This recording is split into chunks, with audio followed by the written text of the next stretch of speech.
Charlotte isn't New York, but it's slowly starting to feel like a miniature version of New York, and not in the way that you might think. We don't have a bunch of yellow taxis or Times Square. I'm talking about the money, density, culture shifts, and the kind of growth that quietly changes the city forever. And if you're moving here in 2026 or beyond, you really need to understand what's happening under the surface that has driven this insane growth from being just like a small southern city a couple decades ago to now one of the financial powerhouses of the entire United States. So we're gonna cover a few different sections here. The first one being talking about banking and the power shift that has resulted in Charlotte becoming the Wall Street of the South, because Charlotte isn't becoming New York just in terms of vibes, or even I'll say it's not New York in terms of vibes at all. From my time up in New York, living up there and visiting friends in the city, it is in the best way. It is not New York. However, it is becoming like New York in the financial influence that we have here. We have the second largest banking hub in America, massive presence from major financial institutions. We've seen a large high income migration from the Northeast and a lot of corporate relocation as well as finance jobs that have clustered and come down here. I have several friends that I've met even in the last few weeks who moved down here specifically to work at Bank of America or Wells Fargo, or other large, very large banking companies here or corporations here. And so, like, you will see that a lot of money concentrates here. A lot of investment has come here. And I actually just saw, when I was looking a second ago, a comment I got on one of the videos about this that I thought was interesting. I'll read it off if I can pull it back up here. But specifically, just like how quickly we have seen money pour in into the city here. Let's see, where was it?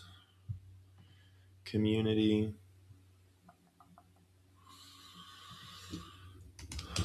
Where was this comment?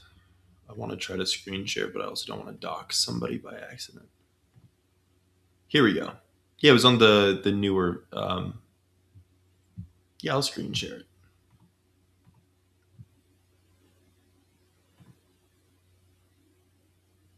Here we go.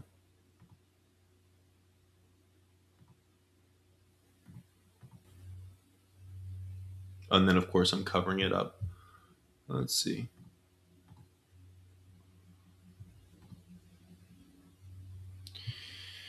So,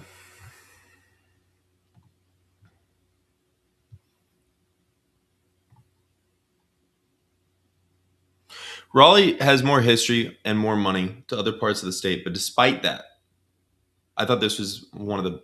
I get a lot of stupid comments from time to time. This was one of the best comments I've had in a while, actually. So, Theodora5071, shout out to you.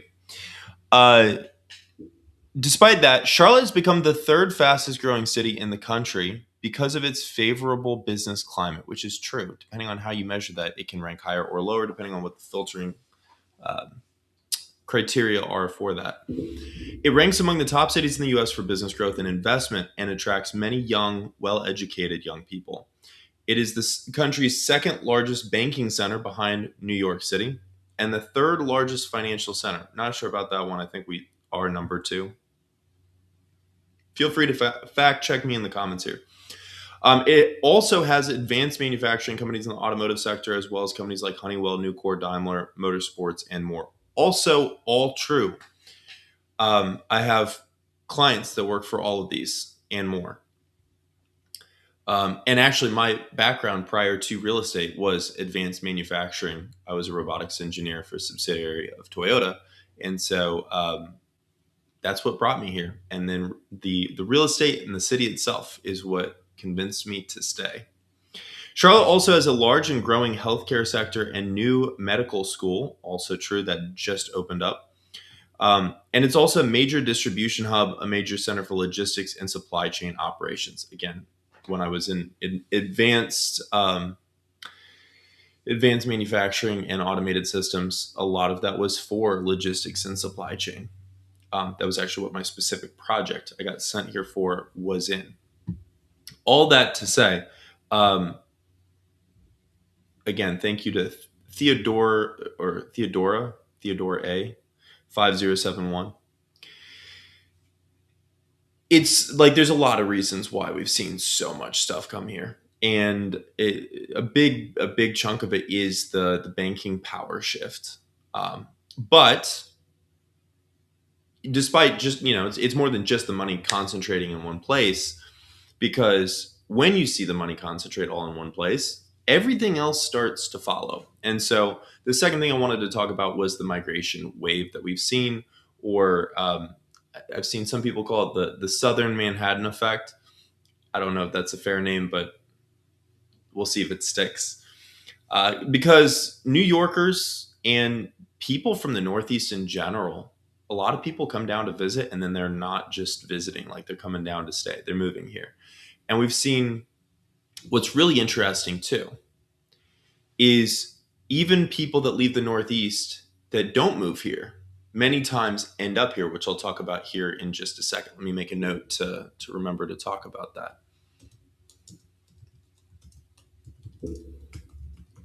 So when we see people moving down from the Northeast, and we're talking Boston, New York State, um, all Philly, Pennsylvania, Jersey, all over there, right?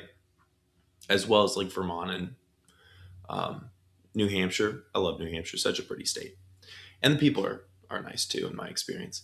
But we see people coming down, and a lot of people, if they were working hybrid, sometimes they'll get an exemption to be able to work fully remote. And so we see a lot more hybrid and remote workers that are relocating here permanently, because even if they have to go into the office 1 or 2 days a month, I have clients and people that like they go into the office a couple days a month up in New York, and they live down here. It's becoming more and more common, especially with finance and tech professionals, because you have, especially in the Northeast, it's such a go go go mindset and culture and philosophy that um, a lot of finance and tech professionals just want better lifestyle. And so being able to come down here and get that lifestyle, and maybe not get as aggressive raises, but still keep most, if not all, of their salary coming down here with a fraction of the cost of living, fraction of the taxes, a fraction of um, the downsides. It's become a very common and very alluring structure to life. And we're also starting to see too, for people that want to be in more of that kind of upscale luxury, luxury apartment kind of lifestyle, that's become a lot more common down here over the past few years, because um, it's even if you can afford it, it's difficult to find a new building to live in if you're working for one of the big banks up in New York. If you want to be in Manhattan, forget about it. Like, it's almost impossible. If you're living in Brooklyn, which is from what I've seen and heard, a lot more common than it used to be. It's much more. The community's gotten a lot better there. Um, but I mean, even so, like, it's difficult to get an apartment in a new building there. Here, they're everywhere. And so a lot of people like that in terms of the lifestyle, that they're able to come down here, get a brand new building, brand new unit in a luxury apartment, whether they're purchasing or renting. And so, a lot of the higher earners, you're just able to get such better lifestyle here that it's a hard trade to turn down. And again, a lot of friends and acquaintances that have been really happy for making that trade. Now, what I promised was the halfback effect, um, where we see people move elsewhere and then actually end up in Charlotte. Many people left New York and the Northeast for Florida, especially during COVID, and discovered that there are certain downsides to Florida that were not widely publicized, like the insanely high property taxes, the insanely high insurance costs, or if you're renting, the insanely high property taxes and insurance costs getting passed along to you as a person renting, and rent going sky high, um, at least to live anywhere decent. And so what we saw was a lot of people that went down to Florida, realized it wasn't quite what they wanted, and then ended up moving to Charlotte or the Carolinas in general. And so it's really cool to live somewhere that's been so popular. And I have loved the city. I still love the city.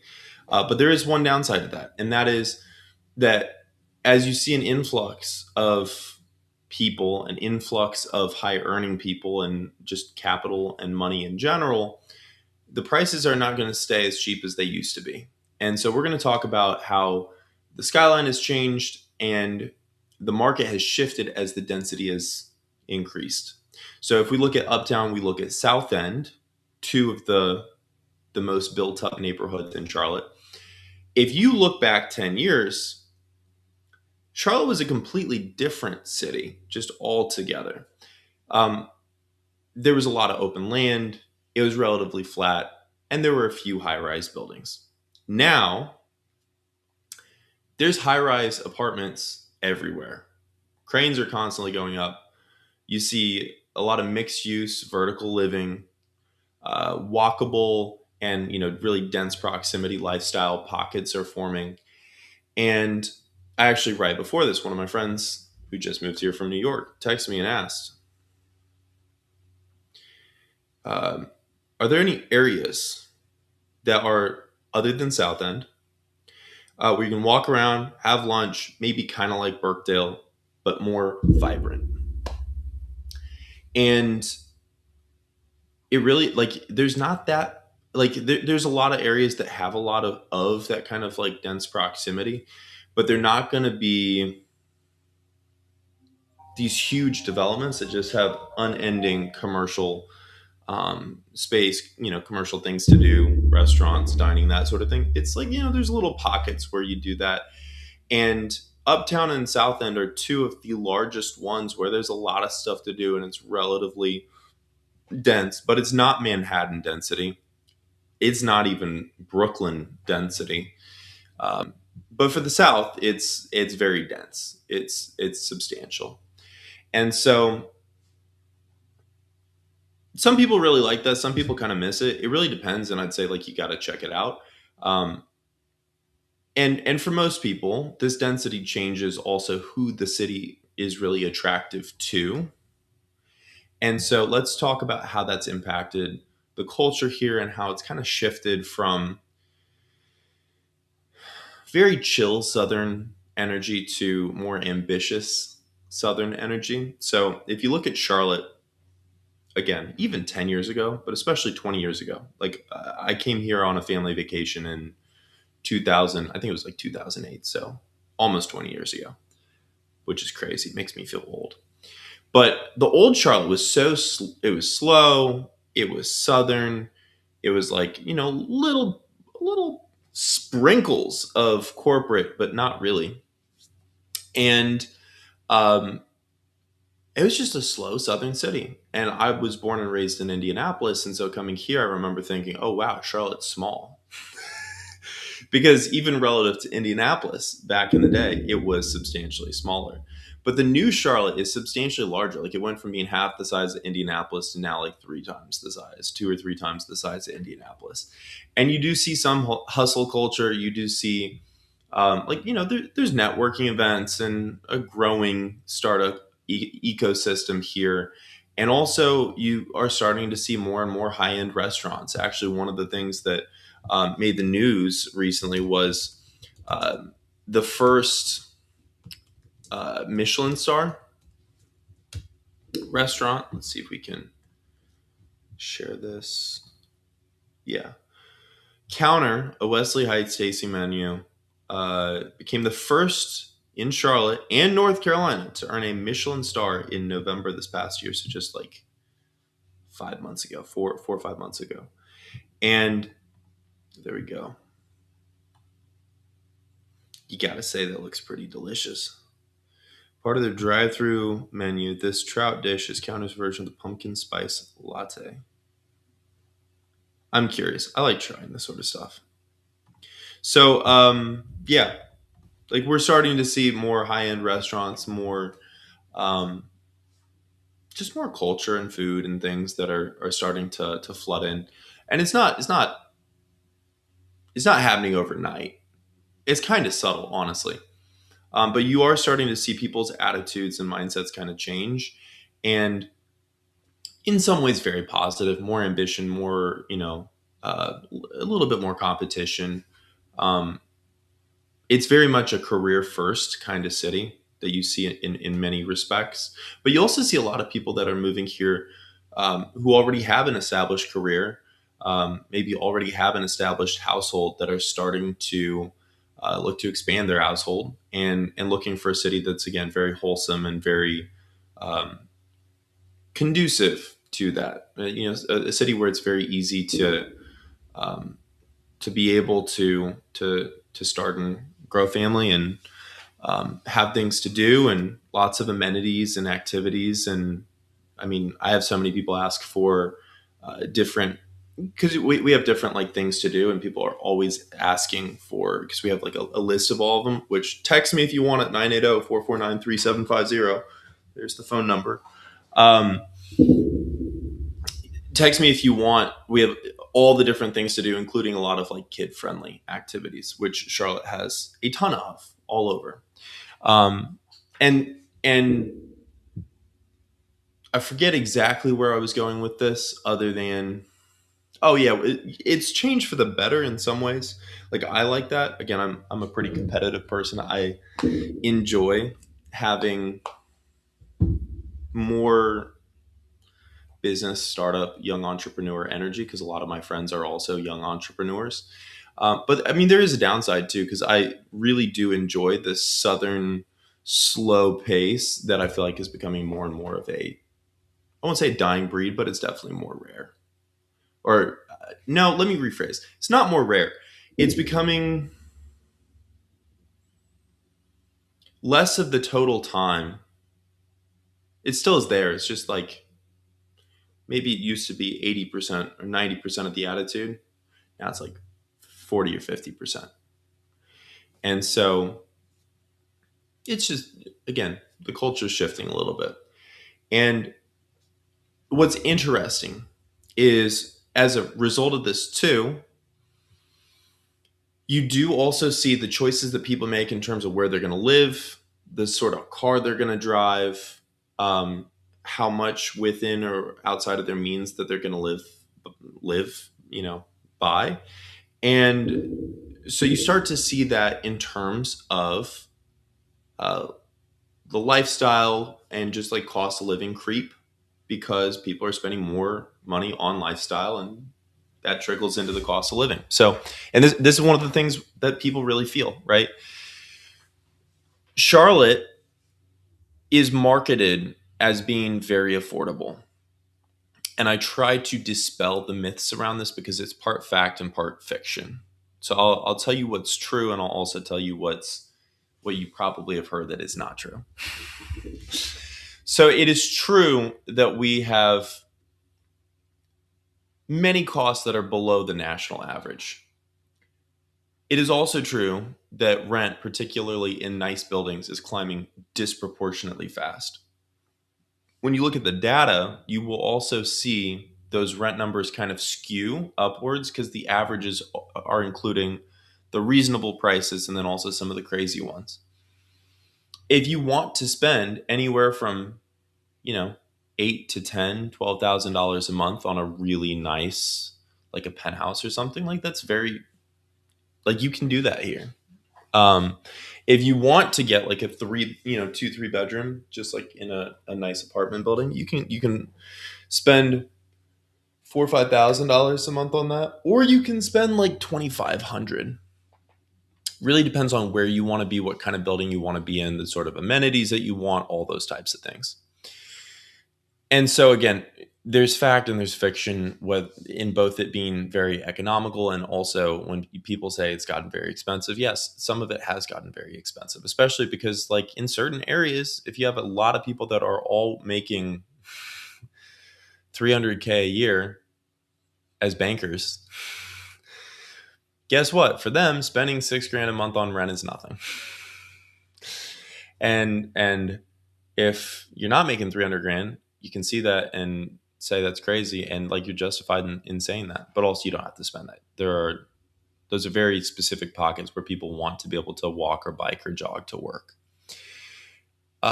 When you're getting outside the city, you're looking at some of the suburbs, especially some of the more desirable suburbs.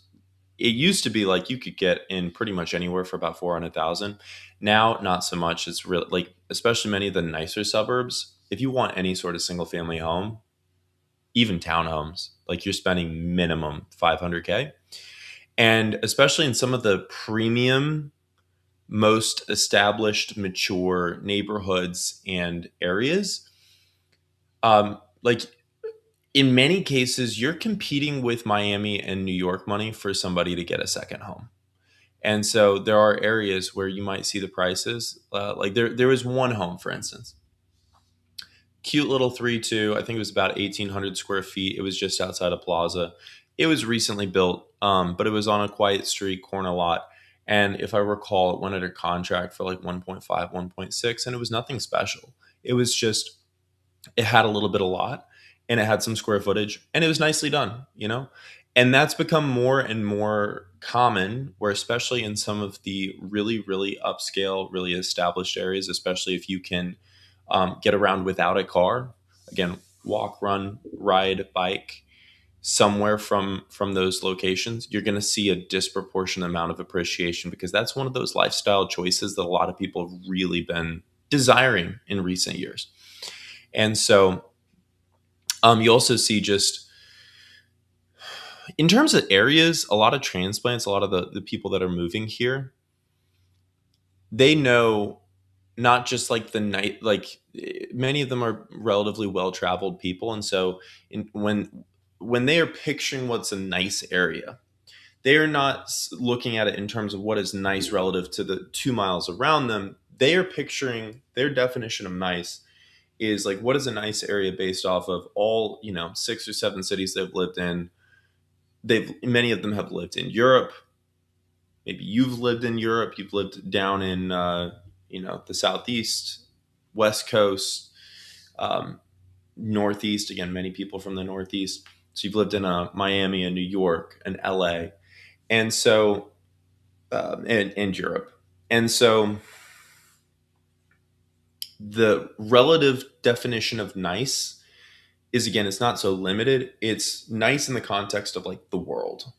And so we have some really nice spots here, and some of the newer developments are really pushing some of the wellness lifestyle. Like there's going to be this insane new master plan that's very wellness oriented in Matthews that's coming up here in a couple of years.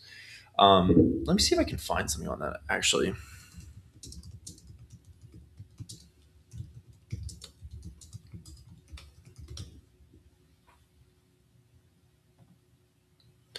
Let's see. Let me share my screen. Papa's Properties. This might have been it. Yeah, Publix is the supermarket's anchor. Retail at Cadia. I think they were one of the 82-acre wellness focused master plan community located on Stallings Road and Idlewild Road in Matthews.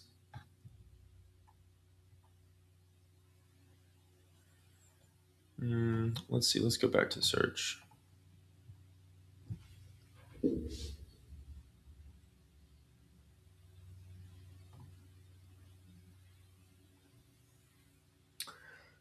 Uh, Leading developer of innovative mixed-use communities, wellness-focused communities across the Southeast.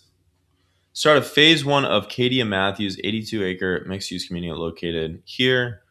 Will be a game changer for the submarket of Matthews as we have the opportunity to bring together a cultivated mix of young families, singles, and active adults in a setting that supports both market rate and attainable housing to accommodate empty nesters as well as young professionals and first responders. Our design is for a vibrant neighborhood with our focus on wellness that includes open space, connectivity with paths for walking, running, and biking, as well as a community park with a performance stage and wellness center bringing all generations together. This honestly sounds like it's going to kind of be like a Ballantine part too. And to be fair, I think the anchor builder is going to be David Weekley Homes, which interestingly enough, they had a very similar but much smaller scale development they had done last year in Huntersville. If any of you have been watching my videos long enough to remember, North Creek Village, and which was also incidentally anchored by a Publix, which is important because who doesn't love a pub sub? I'd move somewhere for better proximity and access to a pub sub. Uh,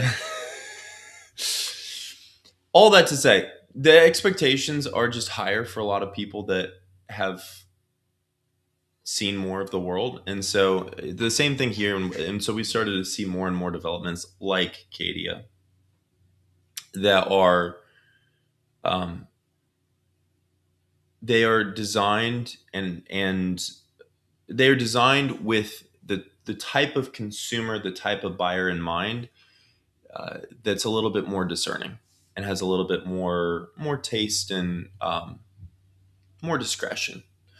And so you see that reflected, like, it's not New York, so it's not New York expensive, but it's also not 2015 or 2005 Charlotte cheap anymore either. And so again, going back to the original question, like why is Charlotte becoming a mini NYC? Um, I'll be very direct. Like, Charlotte is not, at least anytime soon, is not going to have New York City nightlife. It is not going to have a 24/7 network of subways that are going to connect everything, right? We do have the light rail, and it is expanding, but it's not. It's not on the same scale. Like, we're not a global cultural epicenter that's an icon for the entire United States, at least not today. But what it is becoming is a very, very substantial financial powerhouse as a city. We do have rising density. We do have a lot of Northeast money that's coming down here, especially because, like, one, the money goes further, and two, we have sunshine. Like, today is like 78 degrees and it's March 10th. Last I heard, like, there's multiple feet of snow on the ground up in New York. And for people that maybe 10, 15 years ago complained that there was just no ambition and no drive in the people or the culture here, like, it's accelerating. There's a lot more than there used to be. And so everything together, looking at all of it, there's a lot of factors as to why it's starting to be known as the Wall Street of the South. And so I think the real question is not, is Charlotte the next New York? Is it becoming New York? Is it already secretly New York? The real question is, if you're really exploring the city and considering, either you're already here and you're considering staying for the long term, or you are in the Northeast or somewhere else and considering making a move here. Maybe you used to live in New York. Maybe you just got a soft spot in your heart for New York. If you are coming here with that sort of mindset, there are little aspects of little things, like little areas, little developments, little moments that might feel familiar, with a very different twist in terms of the feel and the people and the friendliness and the culture. Or if you're coming from somewhere in the boonies, small town in the middle of nowhere in Pennsylvania, it could also feel I won't say overwhelming, but maybe more than what you're looking for. And so, um, based on everything that we've seen so far over the past couple of decades, past 2, 3 decades, and everything that I expect to see for the next 2 or 3 decades, this shift is here to stay. It is only speeding up. You know, it was 117 people a day were moving here 5 years ago. Now it's 157 people a day. So not only did a lot of the people that moved here during COVID did they stick, a lot of those people stuck, unlike Austin and Florida and um, Texas in general, Tennessee. Like a lot of the people that moved to those areas ended up leaving. Um, Instead, Charlotte not only had a lot of those people stick, we have also seen a lot of those people then begin bringing their friends and family here as well too. And yeah, I think the shift is here to stay. So I hope this has been interesting. I hope this has been helpful and informative. If you have any questions, please drop them down below. And if you are trying to decide where you should move to in Charlotte, North Carolina, I've done hundreds of one-on-one consults with folks that are moving here, and I've spent hundreds of hours doing it. But you don't have to, because I took all of that learning and all those insights and boiled it down to a quick 7-question quiz where you can find a get a personalized list of areas that match you and your priorities. So you can, I mean, you're already investing the time doing all this research. You might as well be researching the right things. So just tap through that real quick. You can scan the code or tap the link down below this video and in the description, and take the quiz, get a personal list of areas that match you and your priorities, your commute, your desires, your lifestyle, all that stuff, and speed up the whole process. My name's Lucas Roller, your favorite realtor here in the beautiful Queen City. And as always, until next time, I'll wait to see you in the next one. Take care.